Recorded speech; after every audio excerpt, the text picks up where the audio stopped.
Ассалаумалейкум қазақ елі, қош келдіңіздер. Көптен бері осы каналда видео болған жоқ. Сіздерді кәдімгідей сағынып қалдым. Қазіргі мынау вирустың таралуына байланысты осындай форматта видеолар болып тұрады. Себебі үйден шығуға болмайды, оны өздеріңіз білесіздер. Бәрі жер карантин. Сондықтан өзіміз үйде отырып шай-шик форматында видеолар болады. Егер осы каналға жазылмаған болсаңыздар, дәл қазір жазылып, лайк басып қойыңыздар және колокольчикті де басып қойыңыздар. Сонда видеоларды біріншілерден болып көретін боласыздар. Пікірлеріңіз болатын болса, комментарийға астына жазып қалдыруларыңызға болады. Ал біз болса бастаймыз. Алдын ала осы вирусқа байланысты бизнеске қандай қатысы бар, қандай пайдасы, қандай зияны бар екенін туралы кішкене айтып беріп өтейін. Алдын ала айтайын достар, бұл вирустан кейін әрине адамдар өзгереді, бизнестер де өзгереді. Көп бизнестер онлайн режимге өтеді, себебі қазір мына карантиннің кезінде көбісі жұмыс істемей жүр ғой. Бәрі товарлар болсын, тамақ болсын, бәрі доставкамен жұмыс істеп жатыр, бәрі онлайн жұмыс істеп жатыр. Айтпақшы болғаным, онлайн бизнес дамуды бастайды, себебі адамдар соған мәжбүр болады. Бұл дегеніміз осы вирустың да кішігірім пайдасы бар. Құдай қаласа, бұл вирустан да аман-есен тез өтіп кетеміз. Кішкене сабыр етіп, үйде отырсақ болғаны достар. Ал бүгінгі видеоның тақырыбына келетін болсақ, достар, адам не үшін жұмыс істеу керек, не үшін бизнесте еңбекқорлық бірінші орында тұрады. Бәрлеріңіз білесіздер, бұрынғы заманнан бастап адамдар, мысал, жаралуынан бастап жұмыс істеген. Себебі ол кезде жұмыс істемесе адамдар аш қалатын болған. Бәрі жаңағы барып киік атып, сол үйіне тамақ алып келген. Сондықтан біздің бүкіл қазіргі цивилизациямыз жұмыс істеумен байланысты. Жұмыс істемейтін адам ешқашанда бір жетістікке жете алмайды. Сондықтан мен ойлаймын, адамның еңбекқорлығы өмірде болсын, бизнесте болсын бірінші орында тұрады. Ал мынау соңғы жағдайларға байланысты десе, адам қазіргі бизнесмендер, бизнес жасайын деп жүрген адамдар бұрынғыға қарағанда 2 есе көп жұмыс істеу керек болады. Себебі өздеріңіз білесіздер, дүниежүзілік дағдарыс, кризис болып жатыр. Бәр жерде нефттің бағасы түскен, көп компаниялар банкрот болып жауылып жатыр, сокращение, соның бәрі бүкіл дүниенің экономикасына өзінің әсерін тигізбей қалдырмайды. Сондықтан қазір осы кризистен кейін бұл жаңа мүмкіншілік деп айтуға да болады, себебі көп компаниялар жабылғаннан кейін оның орнына жастар келеді, жаңа компаниялар ашылады. Дәл осы жұмыс істеймін деп жүрген адамдарға, бизнес жасаймын деп жүрген адамдарға, жаңадан ашам деп жүрген адамдарға дәл қазір міне старт алып жұмыс істеу керек болады. Әрине, қандай бизнеспен айналысу керек осы карантинде, соның бәрін оны бөлек бір видео қылып шығарамыз.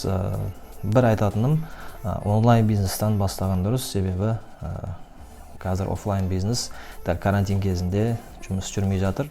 Ал енді жұмыс істеймін деген адамдарға, жұмыс істемей жай оңай ақша табам дегендерге мен сіздерді ренжітуге мәжбүрмін, себебі бұл өмірде тегін нәрсе жоқ, тегін нәрсе тек қана сол мышеловкада болады. Адам жұмыс істеу керек, бұл өмірде халява деген нәрсе жоқ. Халява болғанның өзінде ол немесе заңға қайшы болады, немесе ол жаңағы адамдардың қарғысына қалатын бір жаңағы пирамидалар. Қазір соңғы кезде байқадыңыздар, бәрлеріңіздер, осы бір пирамида ашылып, соның артынан көп адам ақшаға түсіп қалған болатын. Сондықтан сондай оңай ақша іздемеңіздер. Ондай пирамида деген нәрселер, сетевой маркетинг деген тоже, шынымды айтсам, ол бизнес емес, сетевой маркетинг. Мен өзім сөйтіп ойлаймын.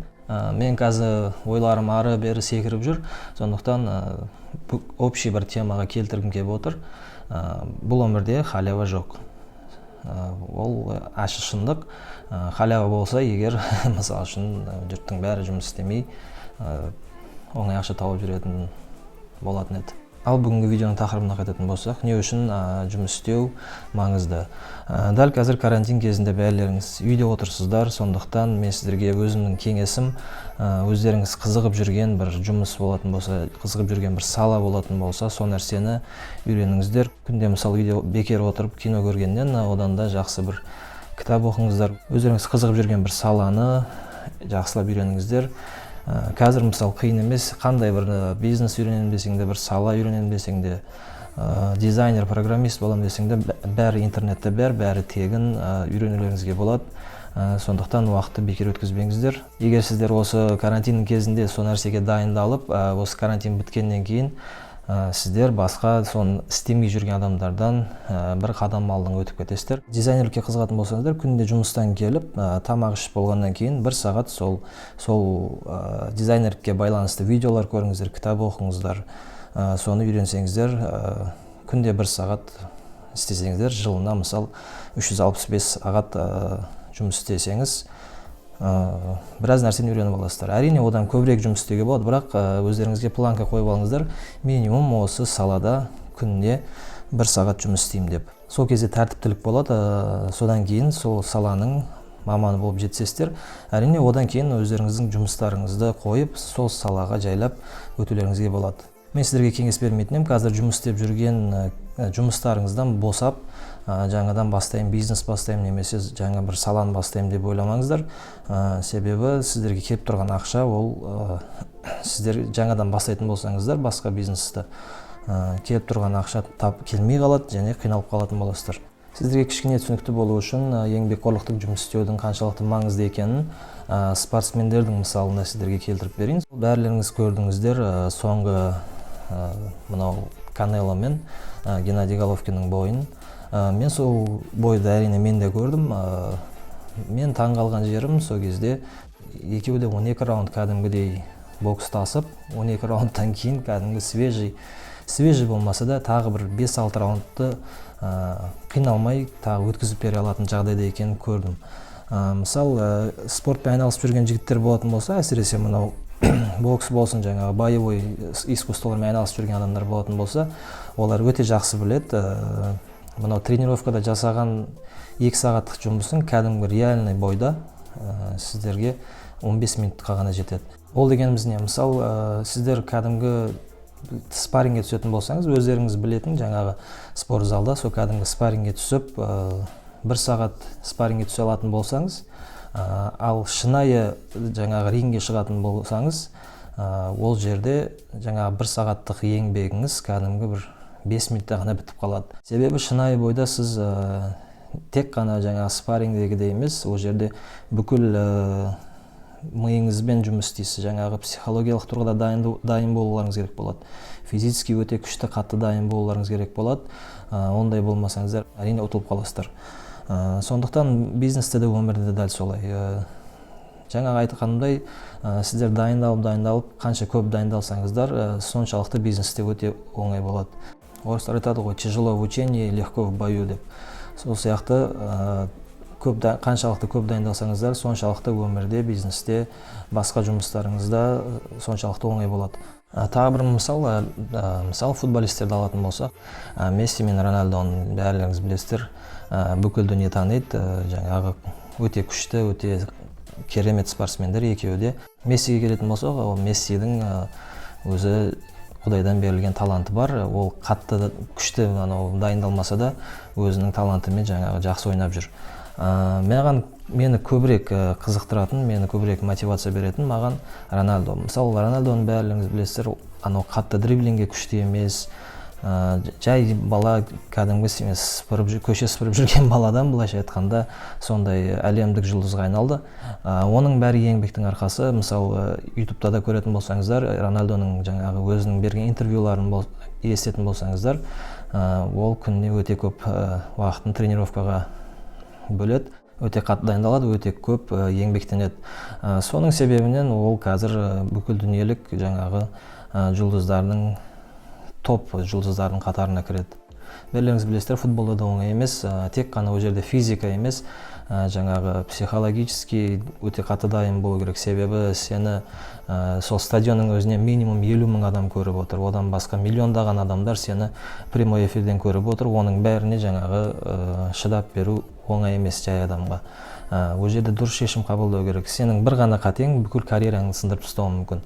Бүкіл дүниеде мысалы футбол ойнаймын деп, жаңағы гранд клубтарға түсем деген футболистер өте көп, миллиондаған деп айтуға да болады. Бірақ оның бәрі сол топ клубтарға, Ливерпуль болсын, Барселона, Реал Мадрид, Ювентус, соларға оларды шақырып жатқан жоқ. Себебі конкуренция өте үлкен. Конкуренция қаншалықты үлкен болған сайын, ол жерге кіру соншалықты қиын болады. Сондықтан сіздерге кішкене сол түсінікті болу үшін соны айтып жатырмын. сіздер конкуренттерден қаншалықты көп дайындалсаңыздар, соншалықты бір қадам алдында мүмкін 5, 6, 10 қадамға дейін өтіп кетулеріңізге болады. Сондықтан өте қатты еңбек жасау, өзінің үстінде жұмыс істеу өте маңызды екенін айтқым келіп отыр. Себебі мен сіздерге айтайын, сіздерге мүмкін көпшілік айтпайтын сырды айтатын шығармын. Көп бизнес тренерлер айтады, бизнес жасау оңай, үйтесің, бүйтесің деп айтып кетеді. Бірақ мен сіздерге шындықты айтайын, бизнес жасау деген оңай нәрсе емес негізі. Оған да өте көп сабыршылық керек, өте көп жаңағы айтқандай еңбекқорлық керек, жұмыс істеу керек. Конкуренция, жаңағы проверка, налоговый, оның бәрі оңай емес. Мысалы үшін бизнес деген ол көбінесе стресс, проблемалар. Бизнес деген өзі проблема деген сөзбен синоним деп айтуға да болады. Постоянно бір проблеманы шешесіз, одан кейін тағы бір проблема шығып тұрады.